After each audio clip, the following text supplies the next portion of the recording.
consider myself a spoiled child today. Why? Because I'm just getting my way. I am getting the opportunity to speak to someone that I truly admire. Like, his work is polished. His work is, you know, the essence of Trinidad, the essence of our culture. And it's a blessing to be able to sit down, have a conversation, but also groom GBM Nutron. Nutron, have you ever gotten groomed? No, this is my first time. Yeah. And I mean, it's special for me too. Yeah, what makes it special? I mean, he's a fellow Trini. You understand? Hot girl, hot girl vibes. And I think just your energy. Yeah. Your energy, and I could see that you take pride in what you do. So Right. I think it's a good opportunity for me to experience this the first time here with you. Okay. Well, pretty much what I do as a men's groomer is I get my clients camera ready. So that means something different based on each client, right?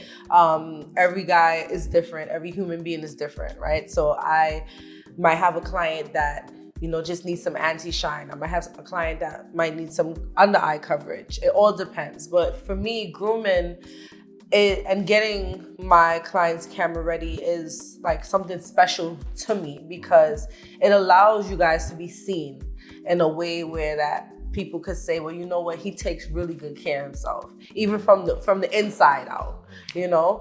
I've had clients come in and they were drunk and dehydrated, and I revived them and got them camera ready, and you would swear they just ran a mile and had all the green juice possible. That's my job, So you know? helping them salute. Here's a Trini, you know that expression. Your image is everything. And I'm gonna get started by just simply cleansing the skin, right? What I admire about you is, I feel like you have a really dope presence. Like, you know, you're a talented musician, of course, but the way you carry yourself, the way you take good care of yourself, I can tell. You know, every time I see you, you look, you know, hydrated and like you took your time. And most of the time I stress. well, we can't tell. But thank you for that. Why would you say most of the time you're stressed? What's stressing you out? I mean, life, according to my big daughter, life be lifing. Life be lifing. You know? That's a fact. So when I say that, I mean, I say that with a laugh because, you know, where's anything that worth it without a little challenge? And some stress. If you didn't care about it, you wouldn't stress about it. Yeah. You know, I mean, it's not good to stress. I would not advise stressing over anything. How do you not stress? You have to find therapy in the day-to-day. You have to find things that therapeutic to you, that give you a sense of calm, that bring peace to you. That, you know, my mother always used to tell me something that like, nothing could make you happy. You had to be happy from within. So the balance with that is, we live in such a materialistic world now, right? I think that you need to find and surround yourself with things and people and experiences that helping you express that peace. You see how you talk about how you feel about soca? Yeah. This was a behind the scenes comment. I'm bringing it in front of the cameras now. And how soca music is love and it's so much joy and you know, it push this like togetherness.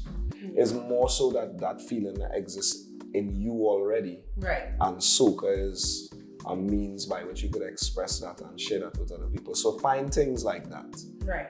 That help you to express that inner love. So you agree with when we pay $2,000 for a costume during carnival season? As long as it's not, life and it brings you peace. as long as it's not me paying. Who gonna pay first? So why you can't pay for it? Pay half. You make it. You doing Vibes Cartel and all kind of you celebrity. Don't call my money. I mean, a Bridget tell me the other day, give she what she want. Exactly. Shout out to that Bridget. So we're gonna go in with a little bit of an exfoliating wipe just to kind of like You have great skin from what I see so far, and I just want to hydrate a little bit in like the inner. So exfoliating wipe does do that? Means that it has glycolic, which is an acid. It's 10% glycolic, and it helps to clarify enlarged pores and also to smooth out any imperfections. I could feel the acid. It's supposed to tickle your pores like that. It's supposed to have a slight tingle, which is normal. And when you're using a acid or exfoliation, you want to remember to protect your skin. So you moisturize, serums, moisturizers, but most importantly, you want to protect your skin from the sun. So what happens is if you use a product like this, even the night before, the acid could continue to work. So you might go outside in the sun, your skin might burn, or you might see more hyperpigmentation, darkness, right? SPF is, or UV cream, some people might call it, that helps to protect the skin. So it's like a barrier in between the sun and the acid. So you want to use that. The SPF is like one of the most important skincare products. Today, we're going to just use regular SPF 50 on him after we use the glycolic acid. You real? No, you're saying, you know. You just speak a whole different language there. I just had to watch you and shake my head. Sure if I'm in the studio with you and I see you doing I'm like, what is that? What is it, you know? Okay, so we know you to be an extremely talented songwriter, musician, producer. But I kind of want to dig a little deeper and learn more about who GBM Nutron is, right? I could ask you, what does your name mean? Who gave you your name? This, that. But really and truly, I want to get to know you, Jason, right? So I saw an interview with you and I noticed that you mentioned growing up without your father, who was also a musician as well, right? You grew up to a single mom who worked hard and made sure that you had an impeccable life. Who taught you about grooming and hygiene and things like that? Was it your mom? Not really. So I have two brothers, one younger, one older. I'm a middle child. And then at a point in time, my mom was married, so I had a stepdad. Okay. And I would say that any form of grooming or concern from an image in that way came from my older brother. Okay. Because growing up, he had to give me haircuts. Okay. He had to be responsible for, making sure. So he's responsible for you being bald today? Well, had to be, because listen, when I look back at some of them pictures of them haircuts, I like, Dan, wait. Yeah, Dan, wait. But, he definitely, at a point in time, he even went to barbering school. Okay. Because he started to take it more and more serious. And then he just kind of like, he kind of introduced that to me, because from him, it is barber shops. Yeah. And usually that is where the majority of men just get quote unquote groomed. Not like this. Right. But that is where That's the first step towards it. It's like, is even a transition. There's no shiny, no shiny thing, right? Nah, wait a minute. Not looking real shiny. All right. I got you. I trust in your expertise. Exactly. We ain't putting you on that wine movie.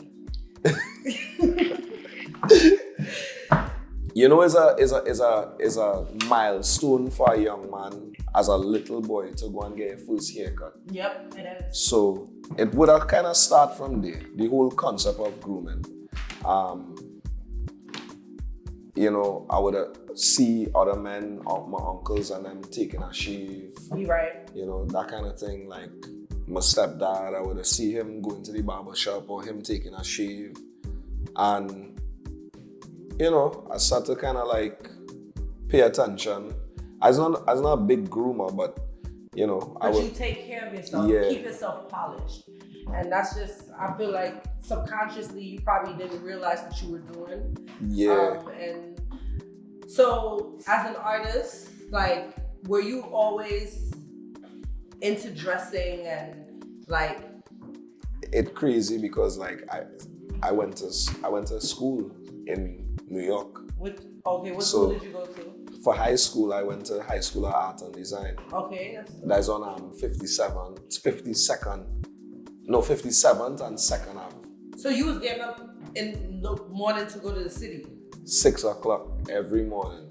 Oh my God. Our train ride to 59th Street. That's crazy. Yeah, on the 2 train.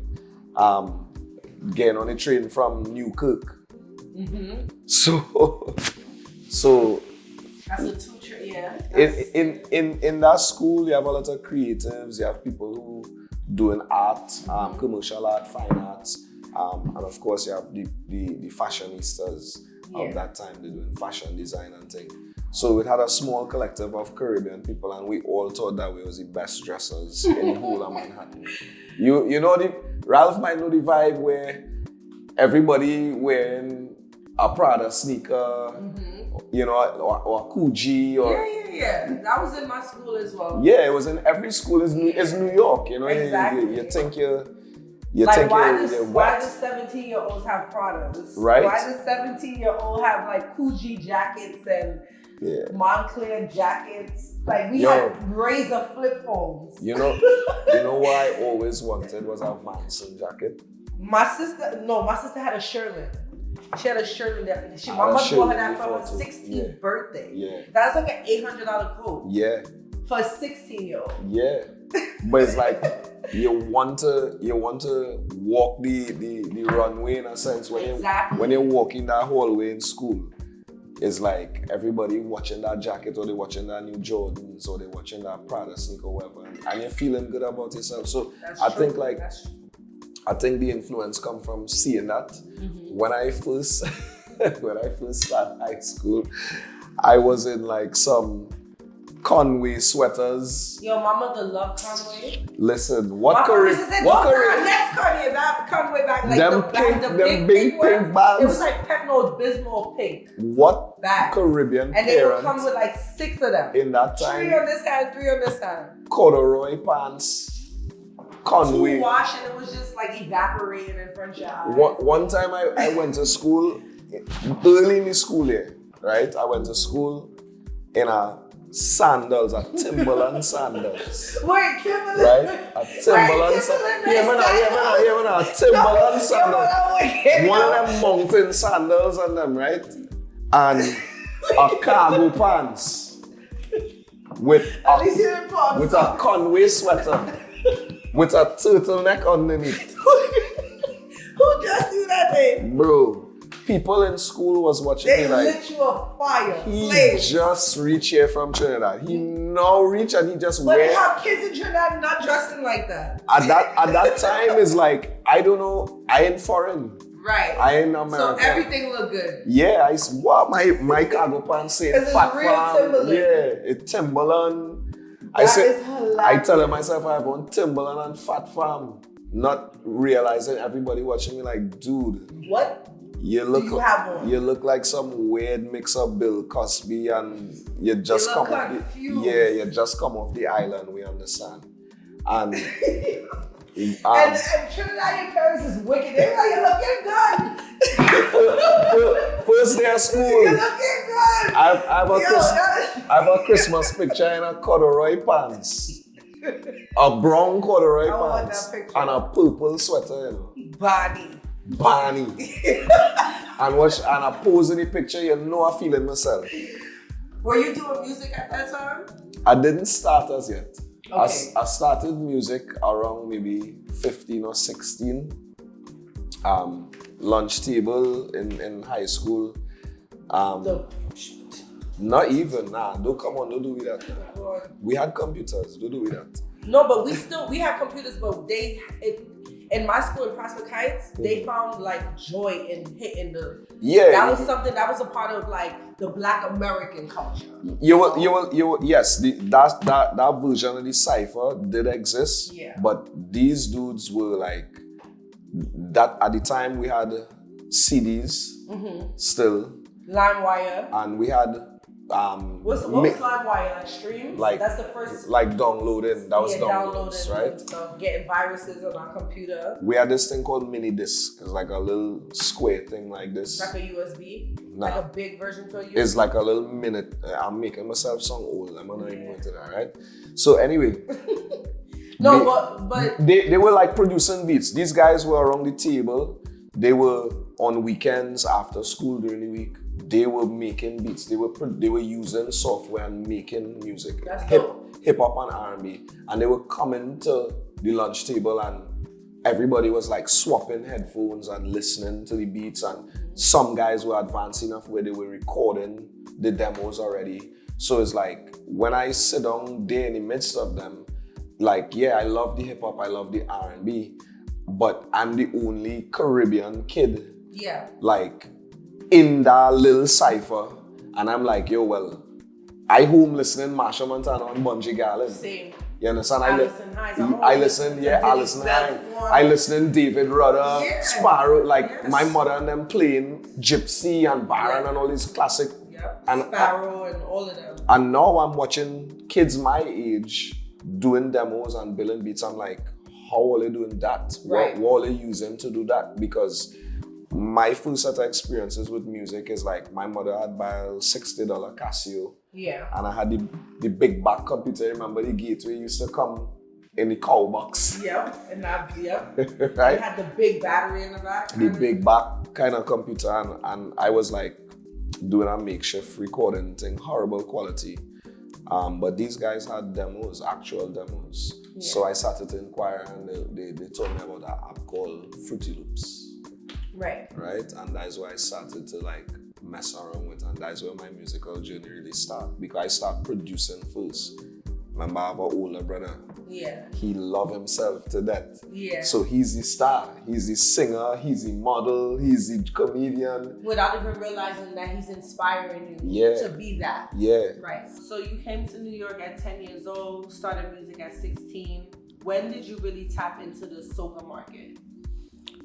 Soca was, I want to say about maybe 2 years, if so much, might have been soon, about 2 years after 17, 18, like, I was already listening a lot of soca, calypso and things. But actually producing and creating producing soca music and going more towards that direction. It was already happening in the like the boot camp of the creative process. The full set of experiments, it was already happening. It was already coming out naturally, but it got more serious when I met Kevin Little, his management, his production team. How did that happen? It was through my older brother again. Okay. You know. Your older brother he's the man to know. Well, he at that point in time, he's the pivot point in my household for me. Because it's like, I'm a big brother. Right. And I would have been dabbling with music and experimenting with him and our brethrens. But he had one friend in particular from around the area, a guy named Warren Akwi. Okay. And Warren, his network was Kevin Little and Kevin Little's management at the time. Yeah. And my brother and I would have been experimenting on music. My brother is Kevon Carter. He linked up with Warren. Warren started to hear some of what we were experimenting with. Warren was a producer as well. Started to produce stuff with Kevon. And this is all soca music. It's all Caribbean stuff. And then Warren is like, yo, I really like this stuff that you and your brother do and I want to meet him. Right.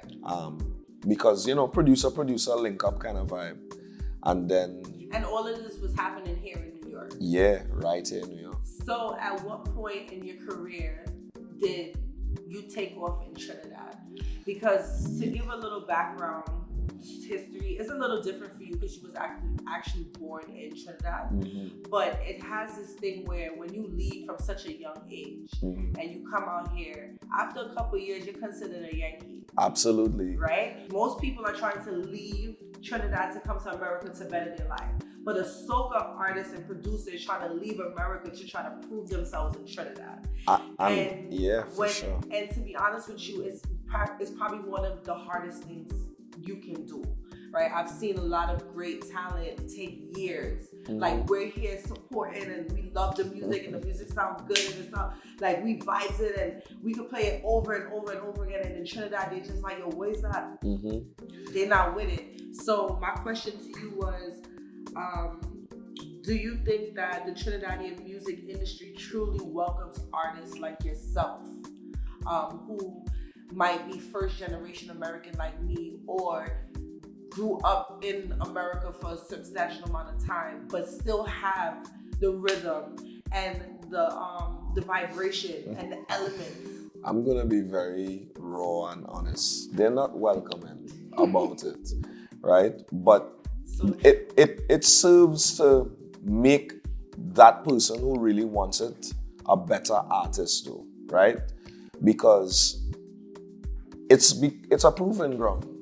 You understand? Like, at the end of the day, with consistency and when you bring in the product, there's no denying. It becomes undeniable through consistency. Right. I mean, GBM is not me by myself. It's a team of us. Right. Particularly myself and GB, God bless. Right? But like, it's a staple in our Caribbean community. Exactly. He is pretty much DJ, like, promoter, right, uncle, family, like he's big brother. Right. Yeah. Like he's a strong vessel in the Trinidadian Caribbean community, especially when it comes out to mass and artists like yourself. He has a vision. And then when you put him and Marshall together and then, just throw all you guys together in one, that's a beautiful mix. And to me, I always looked at it and I kind of felt not sorry, but I kind of was like, it kind of sucks that you don't really get embraced as much as somebody else. That's probably because when you're in Trinidad, you know the culture, you know the slang, you know what's going on, you're there dealing with the daily struggles. So to them, they feel like, okay, well, you're a Trinidadian, but when you're in America and you get into wear fly clothes and you driving, like, and your parents picking you up in fly cars or whatever, they looking at it like you have it big, but you're still Trinidadian. Yeah. I mean, listen, you have myself, you have people like Lyrical, you have a lot of... Lyrical for hard. You have Lyrical for so hard. Yo, this goes beyond Trinidad and Tobago. You have Problem Child. Yes. You have Adam O, who's in the States. Like, you have people. Mind you, these guys are in New York grinding. Like, outside of music, hustling, going to work, taking care of themselves, taking care of their families here and back home, like, actually doing the work while simultaneously trying to preserve culture. Yeah. So it can be done.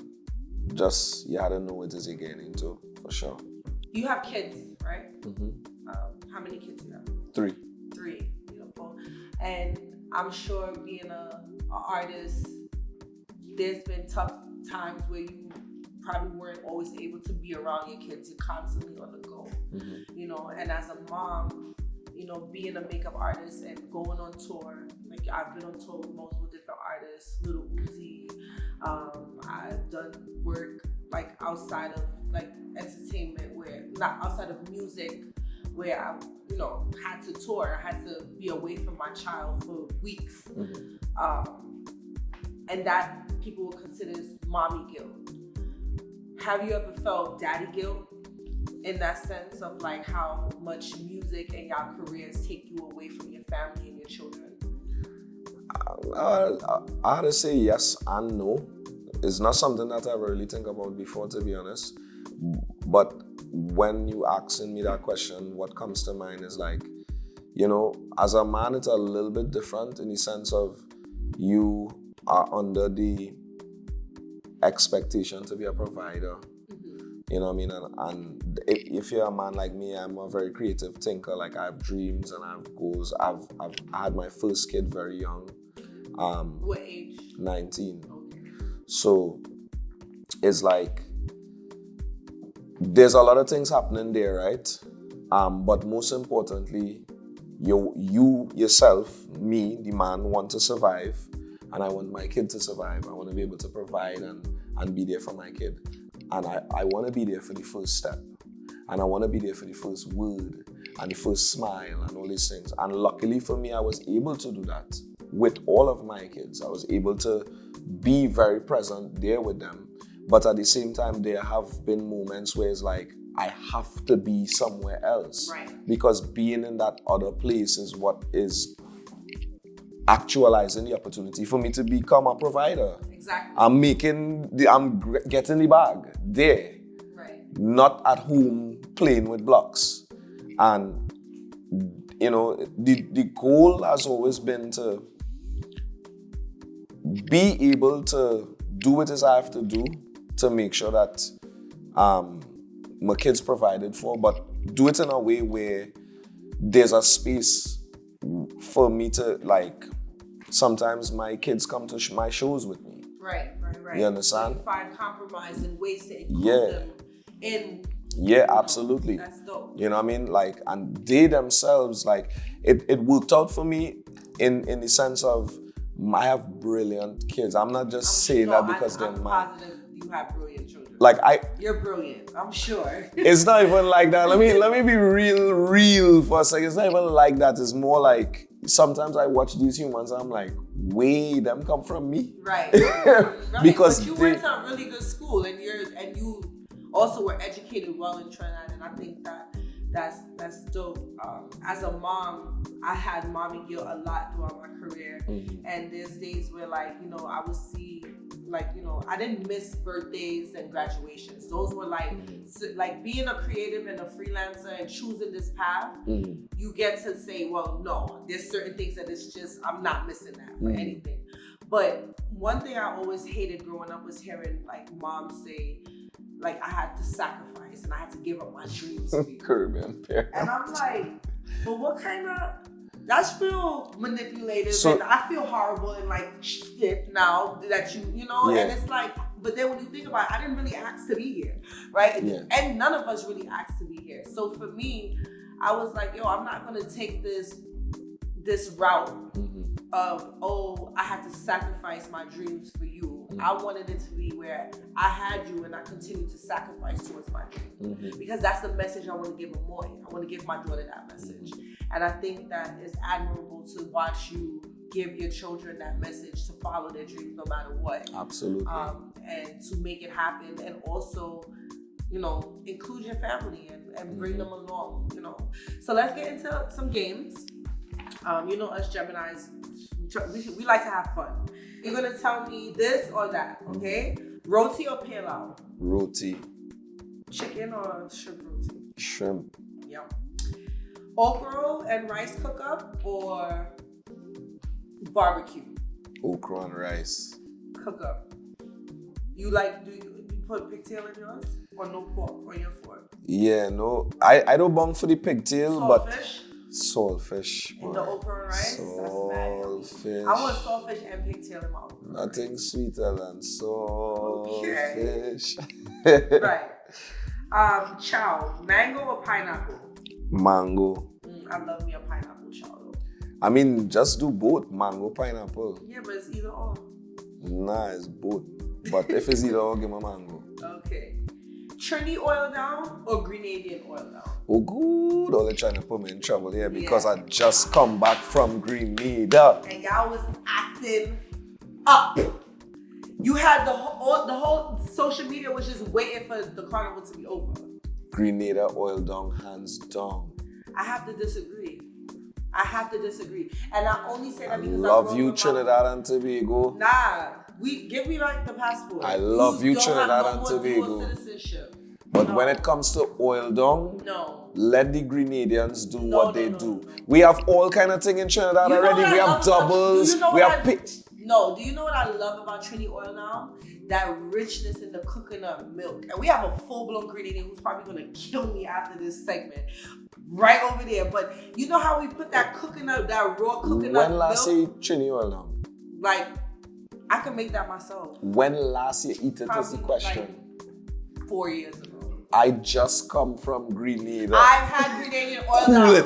I've had both. I've Give had both. In Grenada, I had oil down in Tenelle. Grenada, and it was yummy. Hot girl but Tenelle. I love the coconut milk. They don't put enough coconut milk in their oil down. Give Jackie jacket, bro. That is Jack has to take on that jacket.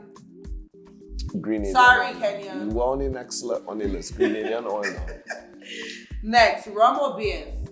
Strong rum increasing the jamming, but just like a kryptonite, it beating me up all night. Strong rum. What's your favorite rum? Punching. Woo! That's the best rum. No hangover the next day. Trust me. And if you take it as a shot, put ice water. Shout out to Clark Scott and Rivers. Oh, I love Rivers and Ting. And Sunset. Ooh. All my Vincy people, big up the Sunset crew. Nice. Do you drink beers? Nah, I used to dig into some Modelos, like all now so. So you wasn't like a stag or a Carib guy?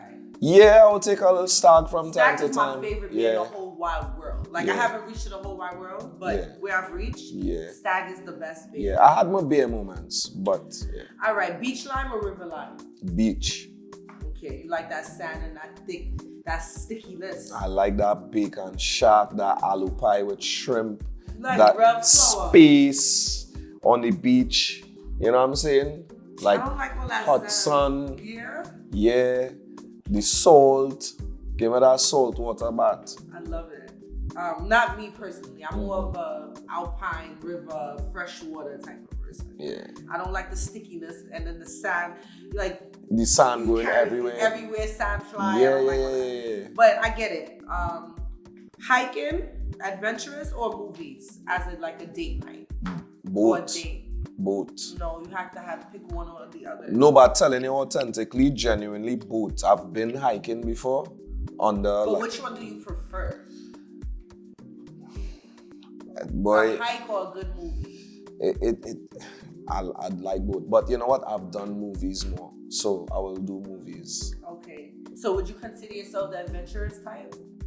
Adventurous in like, give me an example of what you mean by adventurous. Like hiking, like let's hike Outdoors. up the Mount St. Benedict. Yeah, for sure. Do that? Hell yeah, for sure. I went up there the I've other done day, that, yeah. and driving up there, I was like sick. I was like, oh my God, stop! I can't do it.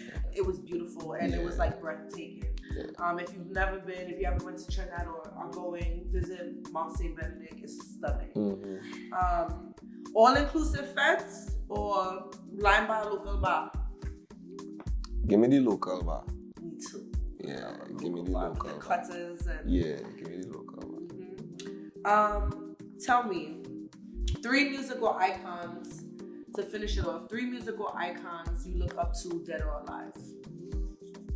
Icons. Who's an icon in your world? 3 people who you consider musical icons or inspirations for you, dead or alive. I will go MJ first. Right? Mike Jack first. Every household, all age groups. Like my youngest is listening to, she had her Michael Jackson phase where every morning. So MJ, she was putting on the gloves. Nah, I didn't let she get that far. After MJ, I will go with icon. I will go with who you consider. Yeah, for sure. I'll go with Bob after MJ because I think like out of the Caribbean diaspora, like we haven't had another Bob Marley. There's only one Bob Marley. That's true.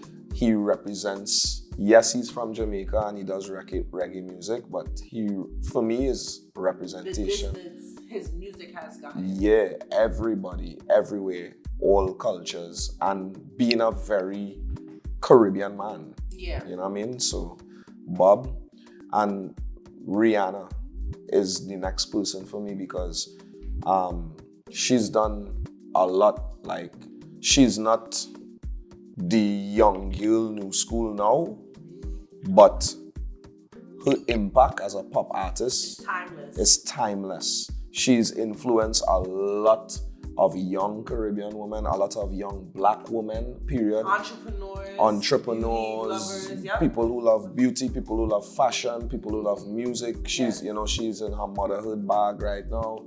It's just like, she's a Caribbean woman as well. And she's proof that Caribbean women could do it all.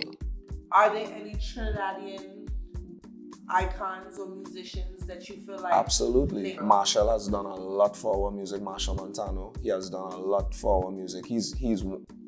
For me, he's done so much work. Like, I love that his work ethic. It's unmatched. And everybody in the game, I know that everybody does have differences. People are human beings. Yeah. But he has interacted with and in some way or form influenced everybody in soca's career. Right. It's like a lot of artists had to pretty much pass through Marshall to get to who they are. Well, they not to pass through him, but all of us have a Marshall Montano. But those who chose and was directed into that right. All of us have a collab or some story or some interaction, and I give him that credit, Give credit when it's due. Right. And I'm gonna give you your credit. Your music is outstanding. Thank you. It's it's vibrational. It's, repeat worthy. Like, sometimes I had to stop myself from playing Hero multiple times. I'm like, you're over. But I just have to make sure that when I get there, I can sing it word for word. And I want you as an artist to feel appreciated. I want you to feel like the work that you're doing in that studio is, it is impactful and it helps on bad days, on depressed days, on sad days, on days where you wish you could go to a party but you can't. So you have to get through your chores, you have to get through. And I just want to say thank you for your contribution to our community and to the music. And to continue to inspire those around you and never stop, because we need the music. And thank you for coming here today and talking to me. So sweet. I feel really safe talking to you, and I'm happy you feel welcome. Yeah, thank you. And that's it. This is Polished Perspective with GBM Nutron.